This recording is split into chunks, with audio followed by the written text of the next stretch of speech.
নমস্কার বন্ধুরা, আমার অন্তরালে আরেকটি নতুন ব্লগে আপনাদের জানাই আন্তরিক অভিনন্দন। তো দিনটি ছিল জামাই ষষ্ঠী, আর সেটা হলো আমাদের প্রথম জামাই ষষ্ঠী। তাই সকাল সকাল দুজনে রেডি হয়ে, ও পাঞ্জাবি আমি শাড়ি, কারণ জামাই ষষ্ঠী বলে কথা, ট্র্যাডিশনালভাবে তো সাজগোজ করতেই হবে। আর দেখুন, আমি তো পুরোপুরি রেডি হয়ে গেছি। আসলে সকালবেলায় না ও বেরিয়ে ফল মিষ্টি যেগুলো আনতে হয় টুকিটাকি জিনিস, সেগুলো সব নিয়ে এসেছিল। তো সেই ফাঁকে আমিও সাজগুজু করে নিয়েছিলাম, কিন্তু এখানেও লাস্ট ফিনিশিং দিচ্ছে। তো তারপরে ওর কমপ্লিট হয়ে যাওয়ার পরেই ও আর আমি মিলে সব কিছু গুছিয়ে নিয়ে বেরিয়ে পড়লাম আমাদের বাড়িতে যাওয়ার জন্য। আর এখানে দেখুন, ও গাড়ি চালিয়ে নিয়ে যাচ্ছিল, আর পেছনে সব আমাদের জিনিসপত্র রাখা ছিল। সৌভিক আগেই বলেছে খুব ভালোই গাড়ি চালায়, তো সেই জন্য আমি আজকেও বললাম যে তুমি গাড়ি চালিয়ে নিয়ে চলো। আর ও গাড়ি চালাচ্ছে, আমি পাশে বসে একটুখানি ভিডিও ফটো এসব করতে করতে পৌঁছে গেলাম। আর সৌভিক একদম জামাই সেজে জামাইয়ের মতো সবটুকু হাতে করে নিয়ে ঢুকে পড়লো। তারপর এখানে এসে দেখছি মা, মাসিরা, দিদা সবাই মিলে আমাদের জন্য আয়োজন অলরেডি 90% রেডি করে রেখেছে।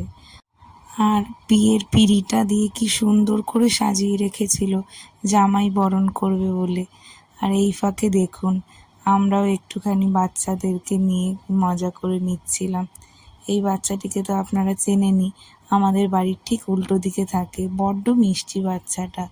আর সৌভিক বাচ্চা এত ভালোবাসে, তো ওকে পেয়ে দেখুন কি সুন্দর খেলাচ্ছে বাচ্চাটাকে। আর উল্টো দিকে আমার ভাই বোনরাও রয়েছে, তারাও জামাইবাবুর সঙ্গে গল্প করছিল। এরপর মা রান্নাঘরের সাইডটা সব রেডি করে এখানে চলে এলো জামাই বরণ করতে।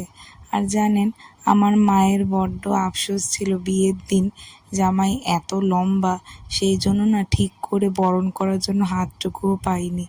তাই আজকে জামাইকে বরণ করছিল আর বারবার বলছিল, আজ আমি তোমাকে মন মতো করে বরণ করতে পারবো বাবা, তুমি এত লম্বা, আমার সেদিন খুব অসুবিধা হচ্ছিল জানো, আজকে বসে আছো, আমার তো খুব ভালো, বেশ সুবিধাই হচ্ছে।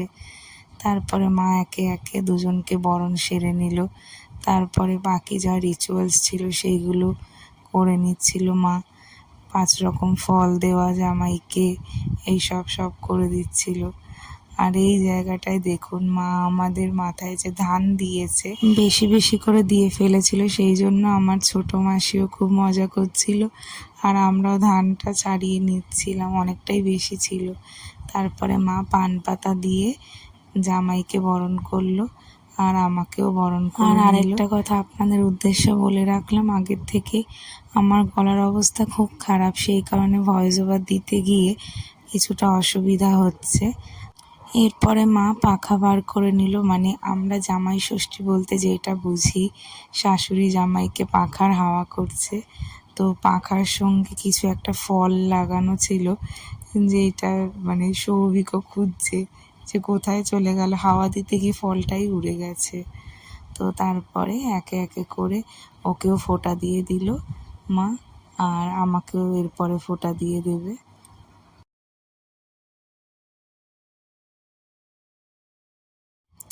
এরপরে চলে এলো গিফট দেওয়ার পালা। মাও আমার মতো খুব সুন্দর করে তত্ত্বের ট্রেতে আমাদের গিফটগুলো সাজিয়েছিল। আসলে জানেন, পুরোপুরি সারপ্রাইজ, কারণ আমার নিজস্বটা প্ল্যান ছিল যে আমি তত্ত্বের ট্রেতে সাজাবো, তবে মাও যে বসে নিজের মনের মতো করে এরকম সাজাবে আমি না বুঝতেই পারিনি জানেন। তো মা আমাদের গিফটটা দিয়ে দিল হাতে। এরপরে বাবাও রেডি হয়ে চলে এলো আমাদেরকে আশীর্বাদ করবে বলে, বরণ করবে বলে জামাইকে। তো বাবাও দেখুন মার মতো ওরম হাওয়া দিচ্ছে, আমি বললাম ছেড়ে দাও, আর করতে হবে না। তো এবার মা ভুলে গেছিল আমাদের মিষ্টি খাওয়াতে, তো বাবা তাই আমাদেরকে মুখে পায়েস দিয়ে দিল। তারপরে এরপর একে একে আমাদের যে মাসিরা এসেছিল, দিদা, ঠাকুমা, সবাই আমাদেরকে একটু করে আশীর্বাদ করে নিল। আর আমিও যে গিফটগুলো সাজিয়ে নিয়ে গেছিলাম বাবা মার জন্য, বাবা মার হাতে সে গিফটগুলো আমি দিয়ে দিলাম।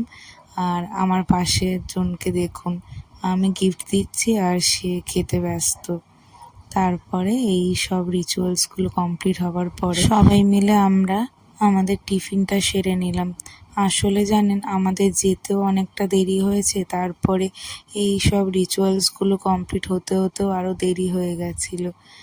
আর এখানে বাচ্চাটির লুচি খাওয়া দেখলেন। তো তারপরে আমাদের টিফিন হয়ে যাওয়ার পরে আমরা গল্প করছিলাম, আর ওইদিকে মা মাসিরা বাকি যতটুকু রান্না কমপ্লিট করা বাকি ছিল সেইগুলো কমপ্লিট করে নিল। এরপর আমরা চলে এলাম জামাই ষষ্ঠীর দুপুরের খাবারের পর্বে। মানে আমার মা মাসিরা খুব যত্ন করে তাদের জামাই এবং মেয়ের জন্য থালা সাজাচ্ছে, দেখেছেন কত রকম আয়োজন করেছিল। আর জানেন, প্রত্যেক কটি রান্না আমার মা নিজের হাতেই করেছে। সে কোন ভোরবেলায় উঠে মা রান্নাগুলো ধীরে ধীরে করে সেরে রেখেছে, তার মধ্যেও ঠাকুর পুজো দেওয়া সবটুকু মা একার হাতে করেছে। আর মাসিরা এসে বাকিটুকু হাতে হাতে যতটুকু করার দরকার ছিল সেইগুলো করে। আসলে আমার মা না কাউকে দিয়ে খুব একটা কিছু করাতে পছন্দ করে না। মা চায় যে ওরাও ঘুরতে এসছে, তো সবাই আসুক, আনন্দ করুক, ঘুরুক। সবাই তো যে যার ঘরে কাজকর্ম করে, সেই জন্য এখানে এসছে, এখানে আমার বাড়িতে এসে একটু রেস্ট নিক সবাই। তো যাই হোক, এইবার আমাদেরকে সবাই মাসিরা মা সবাই মিলে আমাদের থালাগুলো সাজিয়ে দিল। তারপরে মা একটু দেখে নিচ্ছিল যে সব কিছু ঠিকঠাক করে দিয়েছে কিনা। আর আমার বাবাও সেখানে একটু হেল্প করছিল মাকে। আসলে এত রকম পদ রান্না হয়েছিল না, যে মা মাসি সাজানোর সময়ও কনফিউজ ছিল যে সব ঠিকঠাক পড়েছে কিনা। আর আমরা খাওয়ার সময় কনফিউজ ছিলাম যে কোনটা ছেড়ে কোনটা খাবো। তো আমার মা সে আবার পাখা নিয়ে চলে এসছে, এসে আবার জামাইয়ের সঙ্গে কিছুটা মজা করে নিল যে দাঁড়াও বাবা, তোমাকে একটু হাওয়া করি। আর এখানে হচ্ছে আমার বড় পিসির মেয়ে জামাই, মানে আমাদের দিদি জামাইবাবু মার আরেকটা জামাই, তাদের সঙ্গেও মা একটু মজা করলো, হাওয়া দিল। তো এরপর আমাদের খাবার খাওয়া শেষ হয়ে যেতে মাসিরা, ভাই বোন, ঠাকুমা, দিদা, পিসি সবাই বসে পড়লো খেতে। আর মা বোনদেরকে খাবার বেড়ে দিয়ে বাকিটুকু যতটুকু কাজ করা বাকি ছিল মা সেইগুলো সেরে নিল। তারপর সবার শেষে বাবা মাও খেয়ে নিয়েছিল। আর খাওয়া দাওয়ার শেষে আমি বাবা মাকে বললাম যে তোমরা একটু দেখো তোমাদের গিফটগুলো খুলে। তো সেই মতো বাবা নিজের গিফট খুলে দেখছিল, তারপরে মাও নিজের গিফটগুলো দেখছিল আমরা কি শাড়ি দিয়েছি। ও হ্যাঁ, আর দিদিও আরেকটা মার জন্য শাড়ি এনেছিল। তো এই সব গল্পও হচ্ছিল, গিফট দেখাও হচ্ছিল। দুপুরটা এইভাবেই আমাদের সবার কেটে গেল জানেন। আর সন্ধে হতেই আমরা সবাই বেরিয়ে গেছিলাম একটা জায়গায় যাব বলে। কোথায় যাব আপনাদেরকে দেখাবো। আসলে আমার মায়ের খুব ইচ্ছা ছিল যে জামাই মেয়ে এলে তাদেরকে একবার সেই জায়গাটিতে নিয়ে যাবে। তাই দেখুন, আমরা সবাই ড্রেস চেঞ্জ করে ফ্রেশ হয়ে সবাই মিলে বেরিয়ে গেলাম। আর ওই যে দেখতে পাচ্ছেন, জামাই শ্বশুর শাশুড়ি সবাই একসঙ্গে গল্প করতে করতে হাঁটতে হাঁটতে যাচ্ছে। আর পেছনে আমি মাসি আমরা সব ছিলাম। তো আমরা গেছিলাম আমাদের বাড়ির পাশের একটি মন্দিরে। এই মন্দিরটিতে না আমরা ছোটোবেলার থেকেই আসতাম, মানে কোনো পুজো আচ্ছা কোনো কিছু হলে আমরা এই মন্দিরে এসে পুজো দিই। তো এই মন্দিরে মা মানসিক করেছিল যে মেয়ের বিয়ের পরে মেয়ে জামাইকে নিয়ে এসে তোমাকে আমি বস্ত্র দেব। তো সেই মতো জামাইকে নিয়ে এসে জামাইয়ের হাত থেকে ঠাকুরকে পুজো করলো, আর জামাইয়ের হাত দিয়ে ঠাকুরকে বস্ত্র নিবেদন করলো মা। আর জামাই ষষ্ঠীর দিন তো জানেন এতটা গরম পড়েছিল, সবার খুব কষ্ট হচ্ছিল জানেন।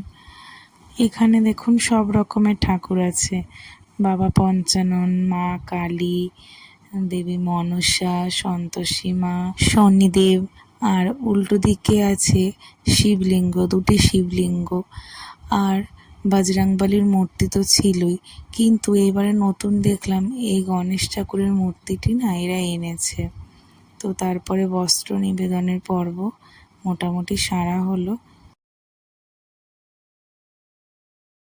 মাও ঠাকুরের সামনে ধূপ মোমবাতি জ্বালিয়ে নিয়ে ঠাকুরের কাছে একটু আরতি করে নিল, আর ধূপ মোমবাতি জামাইকেও দিয়ে দিল, জামাইও ঠাকুরকে কিছুটা আরতি করে নিল। আচ্ছা, এখানে সৌভিকের পুজো করা হয়ে যাক, তারপরে আপনাদের আমি আরেকটি জিনিস দেখাবো।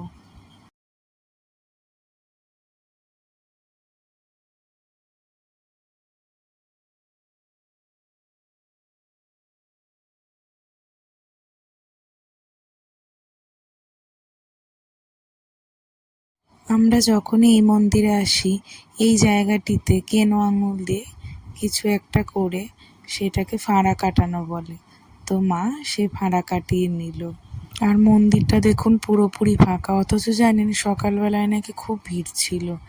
তারপরে মন্দির থেকে এসে আমরা চলে এলাম সৌভিকের জন্য। আমার মা বাবা আরেকটি সারপ্রাইজ রেখেছিল যে জামাই কেক কাটবে, তো সেই কেক অর্ডার দিয়ে আনানো হয়েছিল সকালেই। তারপরে কেক নিয়ে বসে গেল। আর আমার মা না সকালবেলা অত কিছুর জন্য ভুলেই গেছে জামাইয়ের হাতে সুতো বাঁধতে, তো জামাইকেও সুতো বেঁধে দিল, তারপর আমাকেও মা সুতো বেঁধে দিয়েছিল।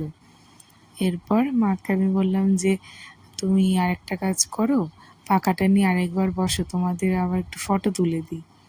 তো মা আমার কথা শুনে ফটো তোলার জন্য মা আর জামাই বসে পড়ল। তো এদের ফটো তোলা কমপ্লিট হয়ে যাবার পরে সৌভিক আর আমি কেকটা কাটবো বলে বসে গেলাম। তো তারপরে কেক কেটে আমরা সবাই মিলে সেই কেক একটু একটু করে খেয়েও নিয়েছিলাম। শেষমেশ রাত্রিরে সবাই মিলে ডিনার সেরে নিলাম। এইভাবেই আমাদের জামাই ষষ্ঠীর দিনটা হাসি মজা আনন্দে কেটেছিল। তো আপনারা আমাদের পাশে থাকবেন, সঙ্গে থাকবেন, আমার অন্তরালী চ্যানেলটিকে সাপোর্ট করবেন। আর আবার দেখা হবে আরেকটি অন্য কোনো নতুন ভ্লগে। পাশে থাকবেন। ধন্যবাদ।